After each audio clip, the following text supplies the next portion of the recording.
दोस्तों नमस्कार। आज हम आपके लिए 16 सोमवार व्रत कथा लेकर आए हैं। सोमवार के व्रत कथा करने की विधि। सोमवार का व्रत साधारणतया दिन के तीसरे पहर तक होता है। व्रत में फलाहार या पारण का कोई विशेष नियम नहीं है, किंतु यह आवश्यक है कि रात में केवल एक समय भोजन करें।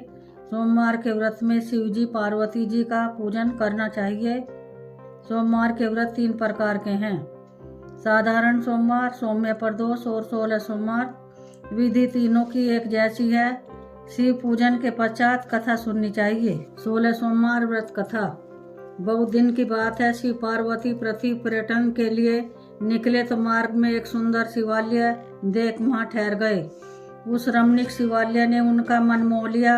वे उसमें वहीं रहने का विचार करने लगे और अपनी लीला से संसार को मोहित करने के निमित्त वहीं ठहर कर निवास करने लगे। कुछ दिन पश्चात एक दिन पार्वती जी शिव जी से चौसर खेलने का आग्रह करने लगी, तो शिव जी अपनी भार्या के आग्रह को न टाल सके और चौसर खेलने लगे कि उसी समय उस शिवालय का पुजारी आया, जिसे देख पार्वती जी ने उससे पूछा कि बताओ, इसमें कौन जीतेगा, मैं या भगवान शिव जी? तब ब्राह्मण बोला, इस खेल में मेरे विचार से महादेव जी जीतेंगे, परंतु जीत पार्वती जी की हुई, जिससे पार्वती जी उस ब्राह्मण के मिथ्या भाषण पर क्रुद्ध हो गई और शाप देने को उद्यत हुई। यद्यपि शिव जी ने उन्हें बहुत समझाया, तथापि वह न मानी और शाप देती हुई इस प्रकार बोला, रे ब्राह्मण, तू मिथ्या भाषी है, इसलिए मैं तुझे कोढ़ी होने का श्राप देती हूँ। पार्वती जी के श्राप के कारण वह ब्राह्मण कोढ़ी हो गया, जिससे वह अत्यंत कष्ट भोगने लगा। कि एक दिन देवलोक की कुछ देवांगनाएं वहां आईं और उस ब्राह्मण को दुखित देख पूछने लगी कि हे ब्राह्मण देव, आपको यह रोग क्यों कर हुआ कि जिसके कारण आप दुखी हैं? तब उन अप्सराओं को उस कोढ़ी ब्राह्मण ने सब वृतांत सुनाया। ब्राह्मण के उस वृतांत को सुन और पार्वती जी का कोप जान उन्होंने कहा, ब्राह्मण, तुम भगवान शिव जी की आराधना करो और उसके प्रसन्नार्थ 16 सोमवार का व्रत करो, इसी से तुम्हारा कल्याण होगा।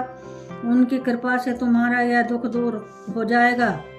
यह सुन उस दुखी ब्राह्मण ने उनसे 16 सोमवार के व्रत की विधि पूछी, तो अप्सराएं बोली, ब्राह्मण ध्यान से सुनो।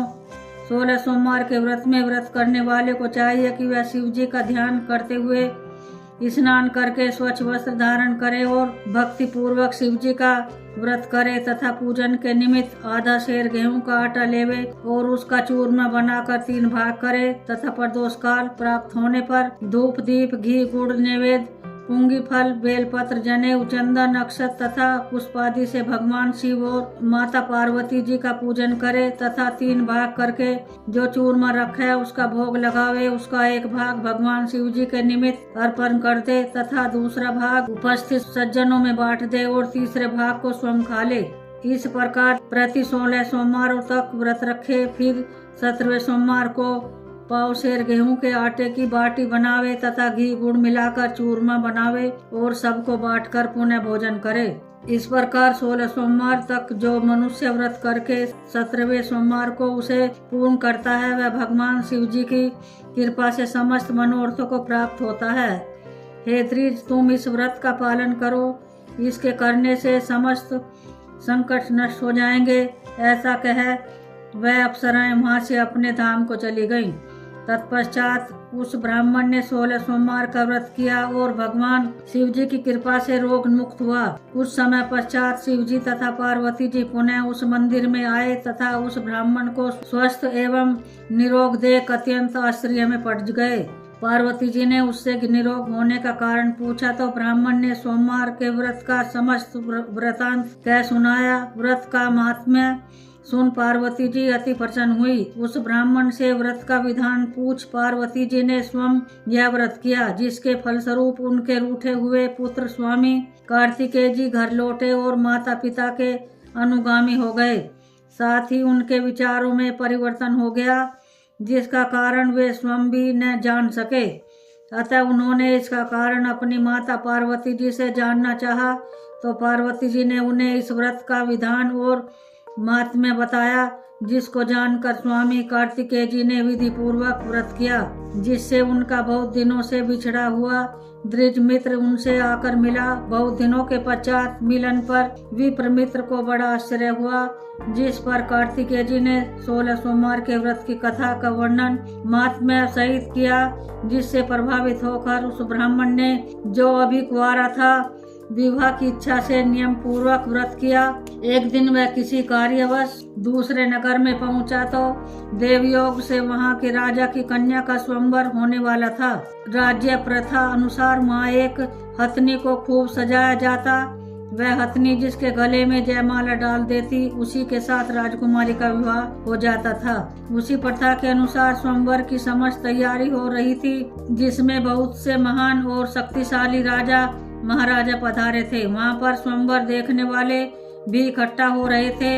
इन्हीं दर्शकों में वह ब्राह्मण पुत्र भी जा पहुंचा। कुछ देर पश्चात वह सजी हुई हथनी वरमाला लिए हुए निकली तथा घूमते घूमते उसने दर्शकों के मध्य में बैठे हुए उस ब्राह्मण पुत्र के गले में वरमाला डाल दी। फिर तो राजा ने अपनी प्रथा अनुसार राजकुमारी का विवाह उस ब्राह्मण पुत्र के साथ कर दिया और बहुत सा दान दहेज दे विदा किया। इस विपुल धन धान्य और सुंदर स्त्री को पाकर वह ब्राह्मण अति प्रसन्न हुआ तथा 16 सोमवार के व्रत की महिमा का वर्णन करते एवं शिवजी में अत्यंत प्रीति रखते हुए आनंद से रहने लगा। इस प्रकार बहुत दिन निवास करने पर एक दिन राजकुमारी ब्राह्मण पत्नी ने पति से पूछा, है स्वामिन, आपने ऐसा कौन सा पुण्य किया था जिसके प्रभाव से बड़े बड़े राजाओं को छोड़कर हथनी ने आपके ही गले में जयमाला डाली, जिसके कारण आपसे मेरा यह विवाह संपन्न हुआ। हे स्वामिन, कृपा कर उस कारण को कहिए। राजकुमारी के ऐसे वचन सुनकर उस ब्राह्मण ने 16 सोमवार के व्रत का समस्त वर्णन किया। तो राजकुमारी ने पुत्र कामना से यह व्रत किया और शिवजी से प्रार्थना करती हुई बोली, हे शिवजी, मुझे अपने समान अति धर्मात्मा तथा आपकी भक्ति करने वाला पुत्र दो। व्रत के प्रभाव से उसे सर्वगुण संपन्न उत्तम पुत्र उत्पन्न हुआ, जिससे स्त्री पुरुष दोनों सब प्रसन्न हुए और बड़े लाड प्यार से उसका पालन पोषण करने लगे। समय बीतने पर जब वह बड़ा हुआ तो एक दिन उसने अपनी माता से पूछा कि माँ, आपने ऐसा कौन सा पुण्य अथवा व्रत किया है जिससे मैं यहाँ पैदा हुआ। यह बात सुन माता ने 16 सोमवार व्रत कथा तथा शिवजी की महिमा का समस्त वृतांत पुत्र को कह सुनाया। तब वह पुत्र भी राज्य पाने की इच्छा से 16 सोमवार का व्रत करने लगा। शिवजी की असीम कृपा से किसी बृहद देश के राजा के दूतों ने आकर उस ब्राह्मण पुत्र को सर्वगुण संपन्न देख उसको राजकन्या के निमित्त वर्ण कर लिया। राजा के कोई पुत्र नहीं था, इस कारण राजा के देहांत होने पर वह ब्राह्मण पुत्र ही राजा नियुक्त हुआ, जिससे वह अति प्रसन्न हुआ और राजा बनने पर भी मिथ्या गर्व न करके वह भक्ति पूर्वक राज कार्य करता रहा और 16 सोमवार का व्रत भी नियम पूर्वक करता रहा। इस प्रकार व्रत करते हुए राजा को जब 17वां सोमवार आया तो राजा ने अपनी पत्नी अर्थात राजकन्या को सब सामग्री सहित शिवालय में आने के लिए कहा और स्वयं पहले चला गया, परंतु राजकन्या ने मूर्तावश अपने पति की बात न मानी और पूजा की सामग्री दासी के द्वारा पहुंचवा दी और स्वयं न गई। तदुपरांत जब राजा शिव पूजन से निवृत्त हो हुए तो यह आकाशवाणी हुई कि हे राजन, तुम्हारा कल्याण हो, तुम बड़े शिव भक्त हो, परंतु तुम्हारी रानी मूढ़ और कुलनाशिनी है, अतः तुम इस रानी को शीघ्र ही महल से निकाल दो। ऐसा कह आकाशवाणी मौन हो गई। राजा ने सारा वृतांत मंत्रियों से कहा, परंतु मंत्रियों ने उसकी बात का विश्वास न किया। साथ ही राजा ने बिना विचारे ही रानी को घर से निकाल दिया। वह रोती बिलखती अपने भाग्य को कोसती हुई धीरे धीरे चलकर एक नगर में पहुंची, जहां एक वृद्धा सूत काट रही थी। उस वृद्धा को बाजार में सूत बेचना था, परंतु अपनी वृद्धावस्था के कारण इसमें असमर्थ थी, इसलिए उसने रानी को दुखी देखकर अपने पास बुलाया और कहा कि तुम मेरा सूत सिर पर रखकर ले चलो और सही मोल तोल कर बिकवा दिया करो, मैं तुम्हें भोजन दूंगी और अपने पास रख लूंगी। रानी ने वृद्धा की बात मान ली और अपने सिर पर सूत रखकर चलने लगी, परंतु देवयोग से उसी समय आंधी आई और सारा सूत उड़ गया, जिससे वृद्धा बहुत दुखित हुई और रानी को भाग्यहीन समझकर भगा दिया। तब वह रानी रोती हुई एक तेली के घर पहुंची, परंतु जो ही तेली के घर में पैर रखा त्यों ही उसका तेल से भरा हुआ घड़ा चटक गया और उसका तेल गिर गया, तो तेली ने भी उसे अपने घर से निकाल दिया। इस प्रकार सबके द्वारा निष्कासित वह एक वन में गई तथा एक सुंदर तालाब देख उसमें जल पीने गई, तो उसका जल सूख गया तथा जो बचा वह भी गंदला और छोटे छोटे कीड़ों से युक्त हो गया। परंतु भाग्य की मारी रानी ने उसी गंदे जल को पिया और एक वृक्ष की छाया में बैठी, तो उस भाग्यहीन के बैठते ही वह वृक्ष पत्तों से विहीन हो गया। तब वह दूसरे वृक्ष के नीचे गई, उसकी भी वही दशा हुई। इस तरह वह जिस पेड़ के नीचे जाती उसी के पत्ते झड़कर नीचे गिर जाते। उस वन में कुछ ग्वाले अपने गौं को चरा रहे थे। तब उन्होंने वन की ये दशा देखी तो बड़े क्रोधित हुए और रानी को पकड़कर उस वन में स्थित शिवालय के पुजारी के पास ले गए और उसकी इस दशा की सारी कथा सुनाई। तो पुजारी ने उस भाग्य की मारी स्त्री की ओर देखा तो देखने में कुलीन प्रतीत होती थी। पुजारी विचार कर बोले, पुत्री तू किसी कुलीन घर की शोभा है, पर तेरी ये दशा क्यों हुई? तुझ पर किसी देवता का कोप तो नहीं है? निसंकोच हो मुझसे वर्णन कर। रानी से ऐसा कह पुजारी ने ग्वालों को धैर्य दे और समझा बुझाकर विदा किया तथा पुनः रानी की ओर प्रसन्न सूचक दृष्टि से देखा, तो रानी ने अपना सारा पूर्व परिचय, व्रत तथा शिव पूजन की सामग्री न ले जाने की बात कह सुनाई। यह वृतांत सुन पुजारी ने रानी से कहा, पुत्री तुम्हारे ऊपर शिव जी का कोप है, अतः तुम उसके विचारणार्थ 16 सोमवार का व्रत करो। ऐसा करने से तुम्हारे कष्टों का निवारण होगा।